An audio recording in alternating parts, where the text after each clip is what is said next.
أعوذ بالله من الشيطان الرجيم بسم الله الرحمن الرحيم Bismillahirrahmanirrahim. Assalamualaikum warahmatullahi wabarakatuh. Alhamdulillah wassalatu wassalamu ala rasulillahi la hawla wa la quwata illa billah amma ba'du.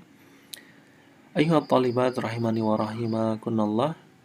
Alhamdulillah segala puji bagi Allah Subhanahu wa taala yang senantiasa memberikan kepada kita kenikmatan sehingga kita bisa dan mampu untuk hadir di pembelajaran secara online ini. Dan tentunya dengan kalian melihat video ini berarti kalian masih diberi kesehatan, diberi kesempatan oleh Allah Subhanahu wa taala untuk berthalabul ilmi. Tapi tidak lupa kita berselawat kepada Nabi kita Nabi Muhammad sallallahu alaihi wasallam, kepada keluarganya, kepada sahabat-sahabatnya dan juga pengikutnya yang setia sampai akhir zaman. Ayo talibat rahimani wa rahimakunallah, kita lanjutkan pembelajaran ulumul Quran yang mana kita telah sampai pada sesi yang ketiga. Pada sesi sebelumnya telah dijelaskan tentang pengertian Al-Quran baik secara bahasa ataupun secara syar'inya. Kemudian fungsi-fungsi Al-Quran dan lain sebagainya. Pada kesempatan kali ini atau sesi yang ketiga ini akan kita tampilkan pembahasan nuzulul Quran atau turunnya Al-Quran. Bagaimana turunnya Al-Quran. Baik, marilah kita mulai. Tapi sebelumnya marilah kita membaca basmalah. Bismillahirrahmanirrahim. Nazal al-Qur'anu awwalu ma nuzila ala Rasulillahi sallallahu alaihi wasallam fi lailatul qadri fi Ramadan. Al-Quran telah turun yang pertama kali turun kepada Rasulullah sallallahu alaihi wasallam itu di malam Lailatul Qadar pada bulan Ramadan. Allah Subhanahu wa taala berfirman, "Inna anzalnahu fi lailatul qadr." Sesungguhnya kami telah menurunkannya pada malam Lailatul Qadar. Kemudian di ayat yang lain, "Inna anzalnahu fi lailatin mubarakah. Inna kunna munzirin. Fiha yufraqu kullu amrin hakim." Sesungguhnya kami telah menurunkannya pada malam yang diberkahi, malam yang penuh berkah. Dan sesungguhnya kami adalah orang-orang yang memberi peringatan. Pada malam itu dijelaskan setiap perkara dengan penuh hikmah. Kemudian di ayat yang lain, Syahrul Ramadan alladzi unzila fihi al-Qur'an hudan lin-nasi wa bayyinatin minal huda wal furqan.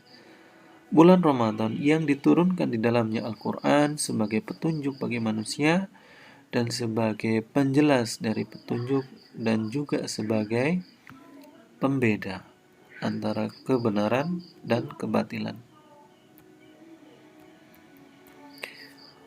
Wa kana umrun Nabi sallallahu alaihi wasallam awwala ma nuzila alaihi arba'ina sanatan 'ala al-masyhuri inda ahli al-ilmi.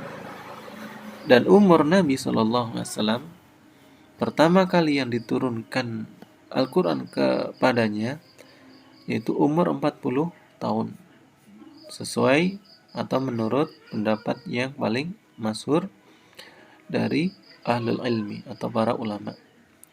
Wa qad ruwiya 'an Ibni Abbas radhiyallahu anhuma wa Atha wa Sa'id bin al-Musayyib wa ghairihim. Dan ini telah diriwayatkan dari Ibnu Abbas, Atha, Sa'id bin Musayyib dan selain dari pada mereka. Wa hadhihi as-sinnu wa hadhihi as-sinnu hiya allati yakunu biha bulughu rusydi wa kamalul aqli wa tamamul idraki. Dan dengan umur ini, umur 40 tahun ini, yang mana dengan umur tersebut maka seseorang itu telah mencapai tingkat kedewasaannya, telah matang kedewasaannya, telah sempurna akalnya dan telah sempurna pula persepsinya, ya, persepsi terhadap sesuatu. Walladzi nazala bil Qur'ani min indillahi ta'ala ila Nabi sallallahu alaihi wasallam Jibril ahadul malaika al-muqarrabin al-qiram. Dan yang turun dengan Al-Qur'an dari sisi Allah Subhanahu wa taala kepada Nabi adalah malaikat Jibril, salah satu malaikat dekat, ya, salah satu malaikat yang didekatkan kepada Allah lagi maha mulia. Qala Allah Ta'ala anil Qur'an, Allah berfirman tentang Al-Quran, wa innahu latanzilu rabbil alamin nazala bihi ruhul amin ala qalbika litakuna minal munzirin bilisanin arabiyyin mubin. Sesungguhnya Al-Quran itu adalah benar-benar diturunkan dari sisi Tuhan semesta alam. Yang turun bersertanya Ruhul Amin atau malaikat Jibril. Ala qalbika litakuna minal munzirin. Diturunkan kepada hatimu, ya, agar engkau menjadi orang-orang yang memberi peringatan dengan bahasa Arab yang jelas, ya, bilisanin atau dengan bahasa atau lisan orang-orang Arab yang jelas. Waqad kana li Jibril alaihi salam min sifatil hamidah al-azimah. Dan telah ada pada Jibril itu sifat-sifat yang terpuji lagi luhur. Minal karam wal quwwah wal qurbi minallahi ta'ala, yaitu sifat mulia, kuat, dan dekatnya malaikat Jibril kepada Allah Subhanahu wa taala. Wal makana wal ikhtiram bainal malaikah, dan kedudukan dan penghormatan di antara para malaikat. Wal amanati wal husni wa taharati, dan juga sifat amanah dan juga sifat yang baik dan juga kesuciannya. Ma ja'alahu ahlan liyakuna Rasulullah ta'ala biwahyihi ila rusulihi, yang menjadikan dia atau malaikat Jibril itu sebagai orang yang berhak untuk menjadi utusan Allah, membawa wahyunya, ya, dengan wahyunya kepada para rasul-rasulnya dari golongan manusia. Qala Allah Ta'ala, innahu laqawlu rasulin karim dhi quwwatin inda dhil arsy makin muta'in thamma amin. Sesungguhnya dia adalah suatu ucapan dari utusan yang mulia. Maksudnya ini adalah wahyu yang dibawa oleh malaikat Jibril yang mulia. Dhi quwwatin inda dhil arsy makin, yang sangat kuat, yang mempunyai kedudukan di sisi Allah Subhanahu wa taala. Dzil arsy ini adalah zat yang mempunyai arsy, yaitu Allah Subhanahu wa taala. Muta'in, yang ditaati, sama di sana, ya, amin, yang dapat dipercaya. Kemudian di ayat yang lain, ya, qala Allah Ta'ala, allamahu syadidul quwa, yang mana malaikat Jibril mengajarkan kepada Nabi Muhammad, ya, syadidul quwa.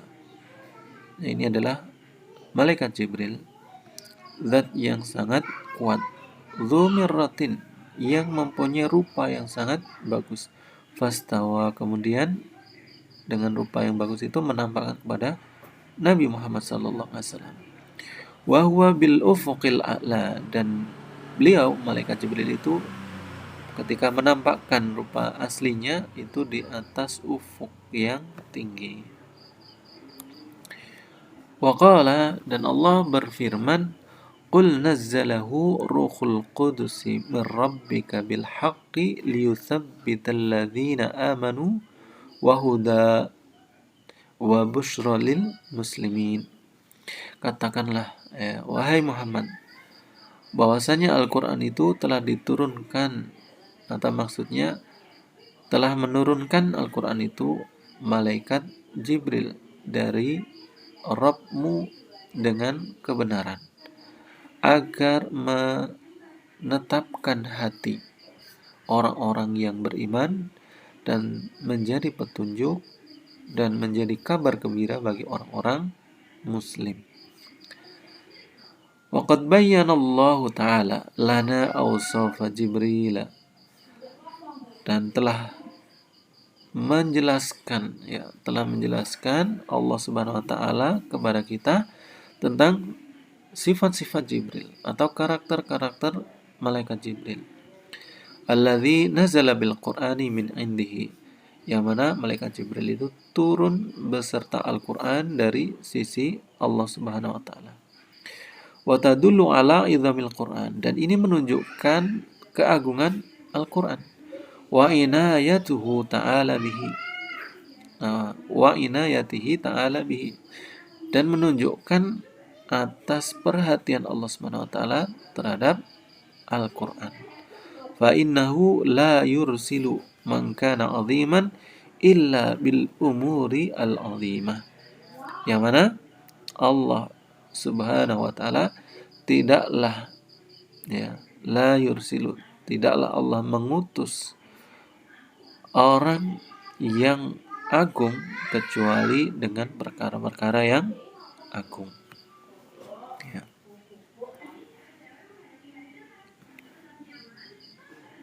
Taib ayuhat talibat rahimani wa rahimakunallah. Ya, demikianlah sesi yang ketiga dari pembelajaran ulumul Quran. Ya. Semoga bisa dipahami, dan insya Allah kita lanjutkan pada sesi berikutnya. Mari kita tutup dengan doa kafaratul majelis. Subhanakallahumma wa bihamdika asyhadu an la ilaha illa anta astaghfiruka wa atubu ilaik. Assalamualaikum warahmatullahi wabarakatuh.